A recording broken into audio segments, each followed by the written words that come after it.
Hi, I'm Ariya Larker, and you are listening to my podcast, All Things Acting with Ariya, a place where I talk to creatives about this wonderful, crazy, and painful career we call acting.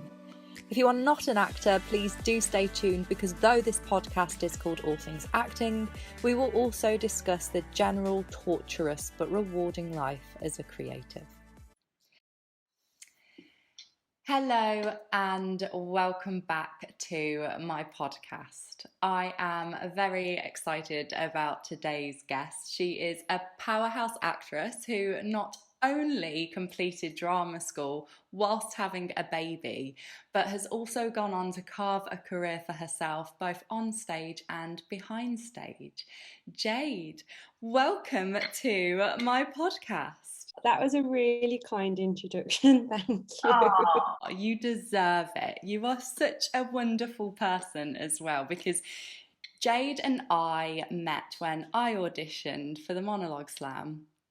And you were just so. It wasn't actually the auditions, it was a workshop, wasn't it?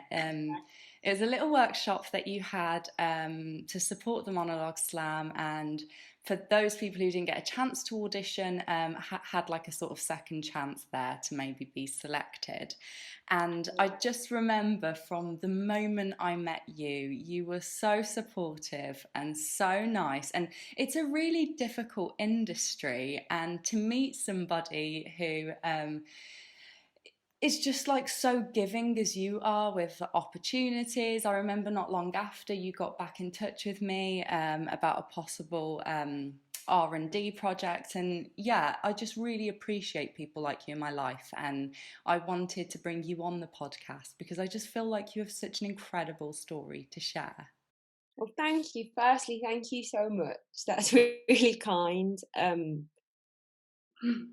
think it's a case of wanting to be the change that you like to see. I mean, I know when I was coming up, I wish there was so much more people that would have been more open and caring and like, here's opportunities.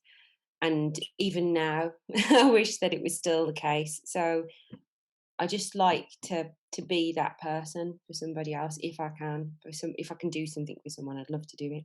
Oh, such a wonderful person. So, Jade, for my listeners and viewers who maybe don't know much about you, can you tell us a little bit about who you are and what you do? So yeah, firstly, I'm a trained actor. I went to drama school. I went to 2 drama schools. I did a foundation at East 15, and then I did my acting course at Rose Bruford. I've done all sorts: theatre, TV, adverts, all of it, and I found that there's a lot of prejudice towards the accent that we have, because I wear mine with pride, and I could change it up, but at the same time, I feel like the industry should be more inclusive for all people, whether that be regional accents, women, men, ethnic, well, I hate that word, ethnic minorities, black people, brown people, white people, Asian, like Far East Asian people. I feel the industry should be more open and accepting of everybody, and it should be more representative of the way the whole world looks. So I found myself in a position where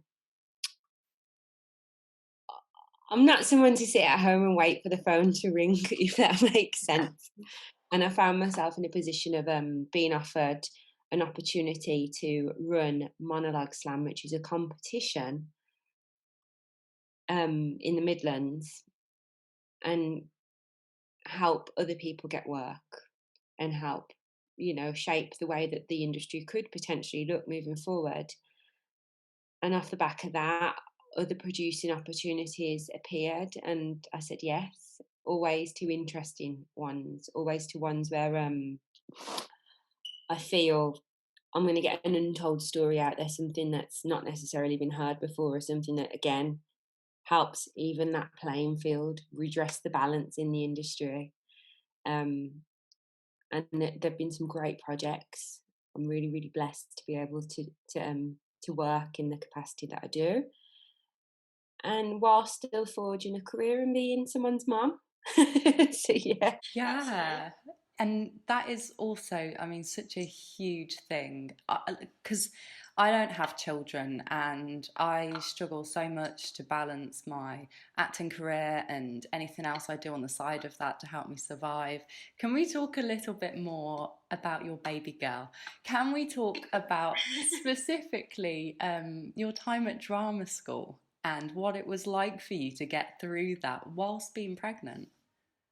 Yeah, so I was a week into my second year at Rose Bruford, and my mum got really sick, and I went home to Birmingham to be with her and see she was all right. She was in hospital for a month, and they said take the year out and come back again next year. So Mhm. then 6 weeks after my mum comes out of hospital, I find out I'm pregnant. So Wow. I was like, oh, okay. So again, Ray was going to be born. Ray's my daughter. She was going to be born the August of that year, which meant she'd have been like 4 or 5 weeks old when the new term started at drama school. So I deferred another year. So I took 2 years out, and like I knew pretty much at the time we made a go of it, but I knew me and Ray's dad weren't going to ever work. And off the back of that, I knew it was going to have to be my decisions. And so I said, well, I can't not be a mum for my own personal choices. I've talked about them on my parenting podcast, Good Enough Mums Club. But I can't not be a mum and I can't not be an actor. So I'm going to have to make this work with both things. And so we did. So when Ray was 13 months old, she and I travelled back down to London from Birmingham and set Wow. up home. And we got through, and our days were long. I'd be up early, so at 6, get me and her ready, get the bus over to her nursery, drop her off at nursery, get the bus over to Rose Bruford, probably have a piece of toast when I got there, do warm ups, do my classes, um, finish at drama school, say 6:30, get the bus over to the nursery. So I had half an hour to get to this nursery. So I was always in a run. You can't see me now, but I'm running. I'd always be running to get her, and then like get her like from the nursery, I'd be on the bus trying to connect with her, keep her awake, singing to her, putting her on my knee, get home, do dinner, bath time, settle her down for bed, and then do my work for drama school, clean the Oh house. my gosh. And that is so, so inspirational, like honestly. How did you deal with it sort of mentally? Because I'm pretty sure that that was very full on, because it's full on for students, you know, just going through university as it is or drama school as it is, and then to have a life to look after as well. Did you have any sort of strategies to help you cope? Um, I'm going to be brutally honest. Had I really thought it through and really took into account how hard it was going to be, I think I would have talked myself out of it. I Mm. just knew I had to get through, and it was proper, pure grit and determination. I became a lot stronger during those years, 100%. And it was just let's get through every single day. I was quite organised in a sense of she'd have all of her clothes for the week ironed and put in the wardrobe. My drama school blacks would all be ready to go for the week.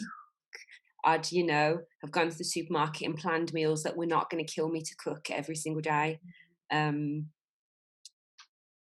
Try and cook, like, say, a bolognese that'd last us 2 days, so I didn't have to think about those things.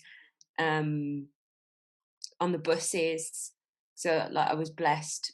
I'd use my bus journeys. Say if I had to read something or learn lines for something, I'd use my bus journeys to try and get that in, rather than sit scrolling on my phone and be like, no, come on, let's get this done. Again, breaks in the day, I'd go and sit in the library and try and do some work. So that would cut it down a little bit. My house looked like shit for 2 years. I'm not gonna lie. It was all right, but it was nowhere near like what it could have been. Some days it was like, I can't. I'm really sorry. Oh. um, my mum works in a school, so if she'd have like holidays off, she'd come Mhm. and get Ray for a couple of days. But then people think, oh, didn't you want to rest or sleep? I was like, no, because I'd want to be a student for a few days, so I'd be pissed out of my face for those days and out partying with the students, and then die.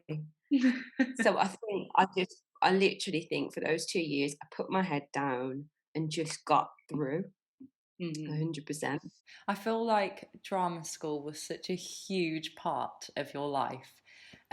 So, can you talk a little bit more about what happened after drama school? Like, what happened when you came back home? How did you start to make a name for yourself in the Birmingham art sector? So I left drama school. I hadn't got an agent. I'd had a job. My first acting job was funnily enough the Good Enough Mums Club. And 2 weeks into rehearsals, our financial backer pulled 10 grand from the show Oh. for their own personal reasons. And off the back of that, I lost that job and I was still at drama school. So I had to go back to drama school. What would have been my last show, they said it's like the new writing season, and they were like, that's going to be your season, Jade. But because I got a job, I didn't do it. So they had to pigeonhole me into some part in a children's show. And I'm not a children's theatre kind of person. And so it was kind of a bitter end to it, but it's also life. You can't, Mhm. it swings and roundabouts. Things are going to be good, things are going to be bad. And I can't just be like, oh, that's not fair. That's life. So I came back to Birmingham and I found a little home for me and Ray, set us up. And I'd heard about monologue slam when I was still at drama school, and someone had gave me this monologue about this really, really fair skinned black lady that was getting on a train, and she had her bags and she's getting on this train, and as she goes to give the ticket inspector her ticket, he says, you're in the wrong coach, and moves her into the white people's coach. And this was in the 40s or 50s in the South of America during deep racial segregation. And she decided to live her life as a white woman. And I thought it was a fascinating monologue and it was a brilliant piece. So when someone gave me that, I said, when I leave drama school, I'm going to do this monologue and I'm going to go to Monologue Slam and I'm going to win it. So I left, and the Manchester Slam sent out emails. I'd signed up to their newsletter and I signed up, went up to Manchester, auditioned, got in, and then I won. And I was like, no way. Absolutely, like, lost my head because it'd been a mad couple of years. Oh. And it gave me huge confidence. And then off the back of that, like, I just kept I emailed at the time Alison Solomon, who was the casting director at Birmingham Rep, and I was like, I really want to work at this theatre. I really want to work in this industry, in the scene. And she put my name forward for BBC Doctors, and I auditioned for. They got me down to the last couple for one of the regulars, which I completely flunked. But off the back of that, I got a role as a guest lead, and then that connected me with other people, and it just kept like that. I just kept emailing people, asking for help, asking for advice, putting myself out there, connecting with people, and then it grew and it grew, and then like now I have friends and people in the industry in the Midlands that I can go to work with or to collaborate with or to connect with. Yeah, and that's so inspirational because it's what this industry is all about, really. You've got to network and you've got to be a nice person to work with and show up and be on time, and you find that opportunities arise and they keep coming. Like when you contacted me not long after the monologue slam workshop about some R&D work that you might possibly have, and I don't think I could do it at the time because I had like another show on, but Yeah, you did yeah. show. But it reminded me that if I carry on, being a nice person and showing up to opportunities and talking to people and emailing them, like you said as well, good things happen and people remember you and the relationship grows. And then hopefully people can be in your position where, you've got a bank of friends that you can go to and you can create things together. So You mentioned a few times already the Good Enough Mums Club. Can you tell us a little bit more about that? What is it?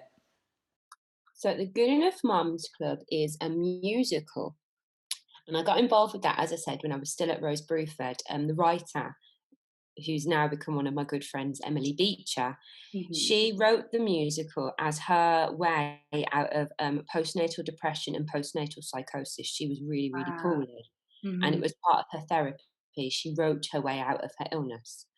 And it's really funny and really sad in equal measures, and it's made up of real mum stories. So we go to workshops and we speak to mums and we connect with them and collect their stories. And some of them end Wow. up in the show, and some of them don't. It's just a nice way to create a network for women, because motherhood can be quite an isolating experience, especially at the moment. My God, women are really suffering during the pandemic. Yeah. And yeah, I got involved. We connected via Twitter. Again, use social media, guys. It's great. It's a really good tool to meet people and get work. We connected via Twitter, and I was still at drama school at the time when she first connected with me. I was in the beginning of my third year, and I was like, it's not the right time. And an Hmm. opportunity came up towards the end of my third year. They wanted to audition someone, and I went into the audition, and I looked around this room, and all of the women were quite a bit older than me, Hmm. way more experienced than me, and I was like, oh no. But I still went in, I still did my thing, I still gave it my all, and I got the part. But we had to put it on hiatus, and we did it again in 2014 as a part of a wellbeing project in London called the Knee High Project, which was in a connection with Lambeth Council and Southwark Council, where it was to improve the well-being of mums in the area and their children under 5. And we've uh, end of 2019 we started it up again because the world was so different. Like, so much had changed in 5 years. In 2014, we didn't have austerity, we didn't have Brexit, we didn't have, like, Yeah. universal credit, all these things that really affect what it is to be a parent. All these things weren't happening then, whereas now, to be a mum is a lot. Mm. The challenges are really high, and this was even before COVID. We decided to start it back up, and we did an R&D version of the script so Emily could look at the book, because it was really important to her that diversity was embedded in the writing. Yeah. Um, she talks about the Gina Davis Institute, where um, if you look at all of your characters, so much percentage should be women and so much percentage should be non-white people, and you have Hmm. to embed it in the writing. So she writes it in a way that these characters could never be played by anybody but black. Like, one of them is a black woman, she has black twins. My character is from Birmingham, she's mixed race, I don't know, she's rota based on me basically. And there's another character, like, all of the characters have race embedded in them Hmm. in some, or in some capacity, whether that be well, like, some of them could, like, one of them could, we've argued it could be played by somebody else. But if you take away the fact that the character is played by a white woman, it removes the whole Yeah. Hmm. six behind her. Her name's Pam, and she's a bit of a Karen, for those that know. And there are Karens in the Indian or Asian community and the black community, but a white Karen is very different to those other Karens. So to us, she could only really be played by a white lady, Hmm. and so we worked on that, and it was great. And over COVID, we applied for more funding, and we spent time working on the music, which was amazing. And we worked with some phenomenal West End stars as well as other women. So Louise Dearman, who's a darling. She's the only actress to ever have played the good and bad witch, Alphabet and Galinda, in Wicked. Wow. She was involved in it. We had Diane Pilkington, who, again, she was Galinda. She's done Mamma Mia. She was in Only Fools and Horses recently. She's got a wonderful voice. She was involved. We had two wonderful actresses, Maisie Borden, who has this beautiful powerhouse voice. Mhm. She's a gorgeous mixed race actress, and this amazing, lovely actress who's a black actress called Gemma Knight Jones, who's done Lion King, Curious Incident at the Dog in the Nighttime, like loads of these. So basically, we got a lot of West Ending and little old me from Birmingham. Oh.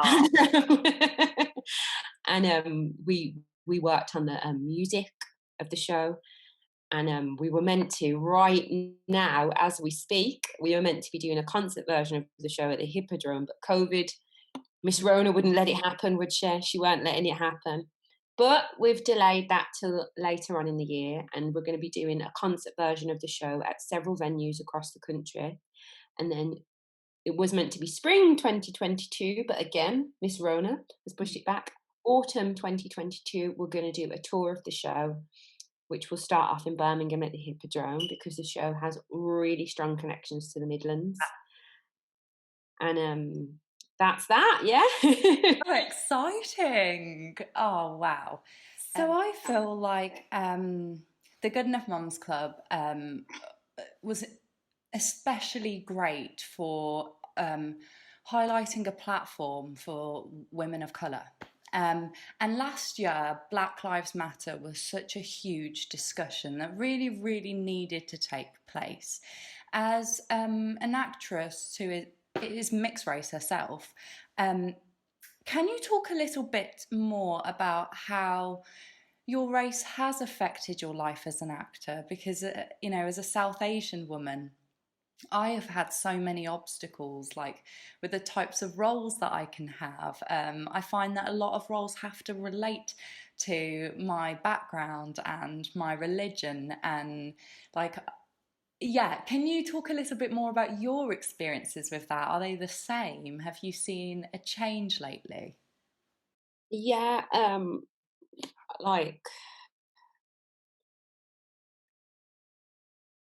it's it's rare that you see yourself not just in television and in theatre, but in your castings in empowered roles. And Mm-hmm. like Emily's wrote my character as this cat, this race and this class, but she's empowered and she's in control, because that's who I am. You can be from that world, and you can be from the class and the city that I'm from, and have strength and have power. And your race isn't the meaning of that part, if that makes sense what I'm saying. And I think a lot of the times, like, I- I've had to play roles where I am very much typecast in a lot of ways, and it's quite strange. And there's just this idea, isn't there, of what it is to be a woman of a certain class and a certain city, and to come from a race, and it's an idea of what it is. And I think we were talking about this, funnily enough, in a conversation with some girlfriends I had yesterday. I think they, with black and mixed race women, they group the whole casting in together, Mm-hmm. which, and I personally have to be strong enough to say when a role isn't for me. Yeah. It's like, certain, I think as a mixed race woman, it's a palatable version of black to society. Do you know what I mean? They'll say, oh, we're filling that demographic by having this person play that role. And you'll see, like, if I'm going for a role for a mixed race person, you won't see black women necessarily being able to go for that role.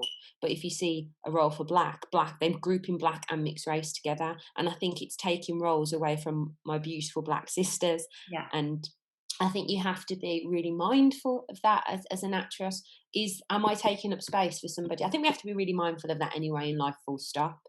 Am I taking up space that could be given to somebody else?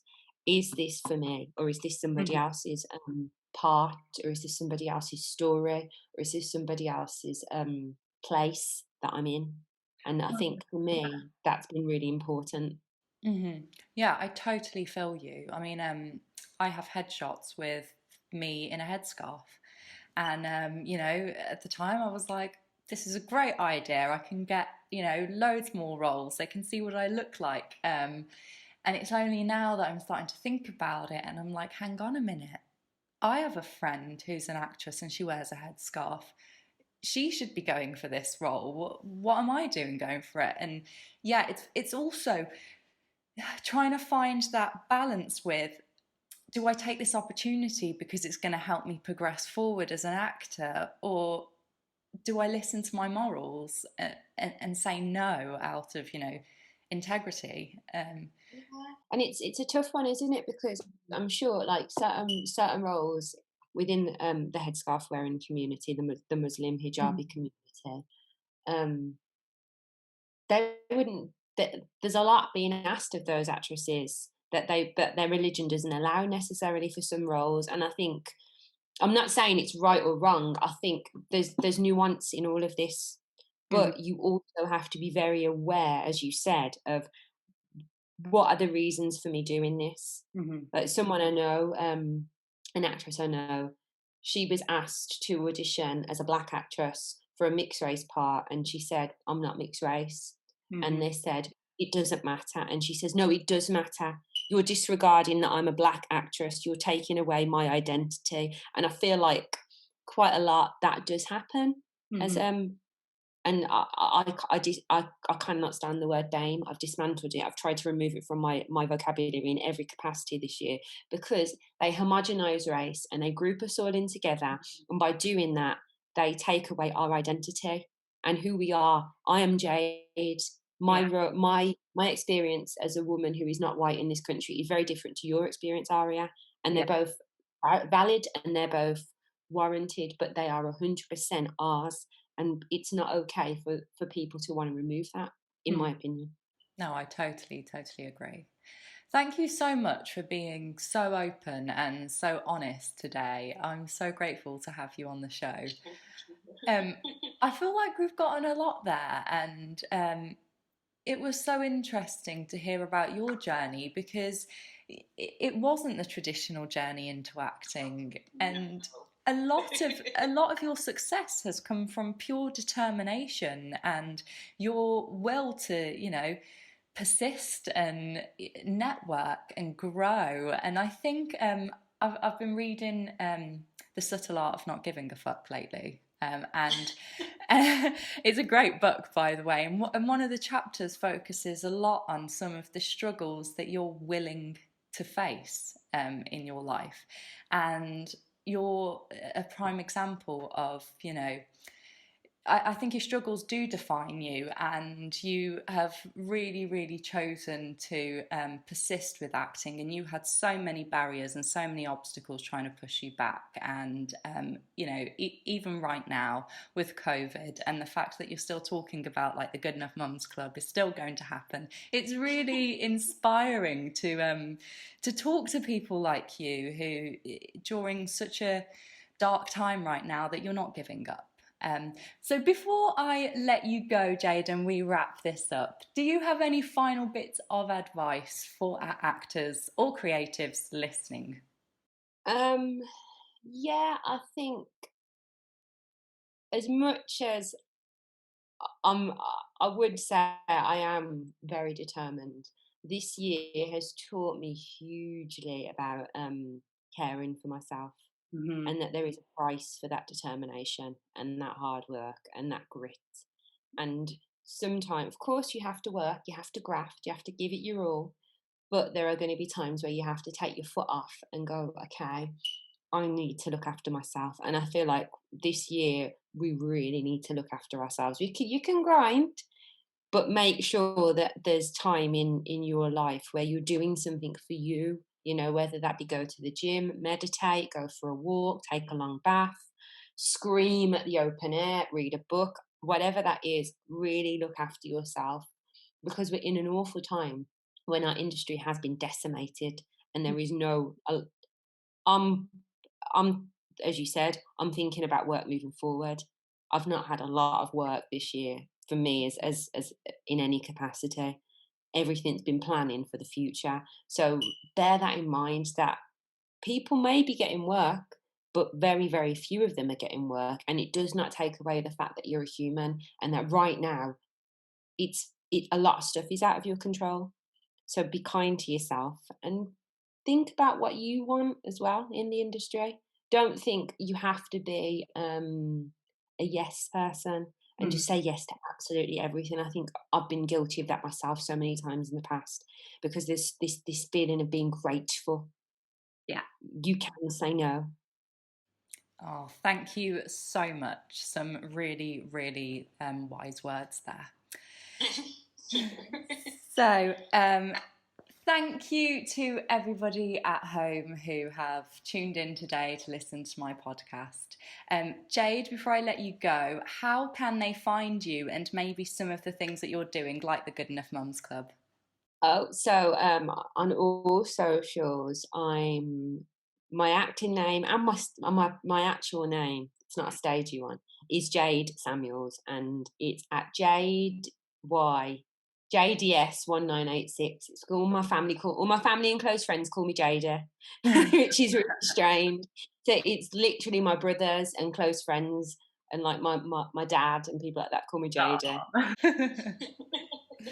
Fabulous. Well, I will also link all of Jade's information in the description of this podcast.